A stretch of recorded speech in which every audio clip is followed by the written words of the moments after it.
وہ لوگ صحابہ کو آج بھی اپنے ممبر پہ بیٹھ کر موازنہ کرتے ہیں، فلاں ٹھیک فلاں غلط۔ لقد تاب اللہ علی النبی والمہاجرین والانصار، اللہ نے کرم فرمایا نبی پر بھی، مہاجرین پر بھی اور اچھا نبی بھی ہم معصوم ہوتا ہے، صحابہ معصوم نہیں ہوتا، یہ بات ذہن میں رکھیے۔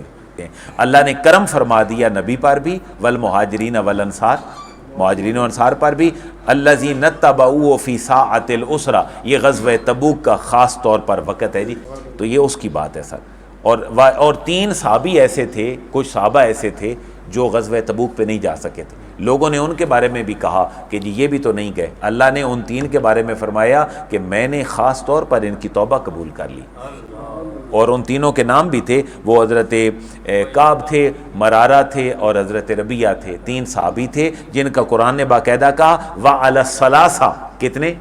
یہ 3 تو جن کے بارے میں لوگوں نے کہا، اللہ فرما رہے یہ 3 تو وہ ہیں الذین خلفوا، جن کو پیچھے چھوڑ دیا گیا تھا۔ قرآن نے یہ بھی نہیں کہا جو پیچھے رہ گئے تھے، قرآن نے کیا کہا؟ جن کو پیچھے چھوڑ دیا گیا تھا، جو ان کو پیچھے چھوڑ دیا گیا تھا، اور مجہول فعل ذکر کیا ہے، ایکٹیو نہیں پیسو وائز ذکر کیا ہے، اور ان تینوں پر بھی اللہ نے کرم فرمایا الذین خلفوا، جن کو پیچھے چھوڑ دیا گیا تھا، حتی اذا ضاقت علیہم الارض، یہاں تک کہ زمین اپنی وسعت کے باوجود ان کے اوپر تنگ ہو گئی تھی۔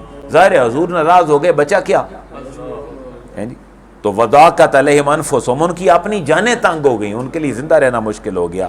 وظنوا، اور انہوں نے سمجھ لیا اللہ ملجا من اللہ، کہ کوئی جا پناہ نہیں ہے اللہ سے الا علیہ، سوائے اللہ کے۔ اگلا جملہ سنیں، ثم تاب علیہم، پھر اللہ نے ان کے اوپر کرم فرما دی، پھر اللہ نے توبہ قبول فرما دی، لیتوبوا، اور ایسی توبہ کی کہ وہ توبہ پر قائم رہیں، اللہ نے ایسی توبہ ان کو توفیق دی۔ ان اللہ هو التواب الرحیم، بے شک اللہ تعالیٰ ہی توبہ قبول فرمانے والا اور بے حد رحم فرمانے والا ہے۔ میرے بھائیو، اس تعلیم کو عام کرو، صحابہ کرام کی عزت اور تکریم کو عام کرو۔ دیکھیں نا، تاریخ میں پہلے جماعتیں بنی ہیں، سپاہ صحابہ بھی، سپاہ محمد بھی، لڑتے رہے، مرتے رہے، ہزاروں لوگ مرے، کیا رزلٹ نکلا؟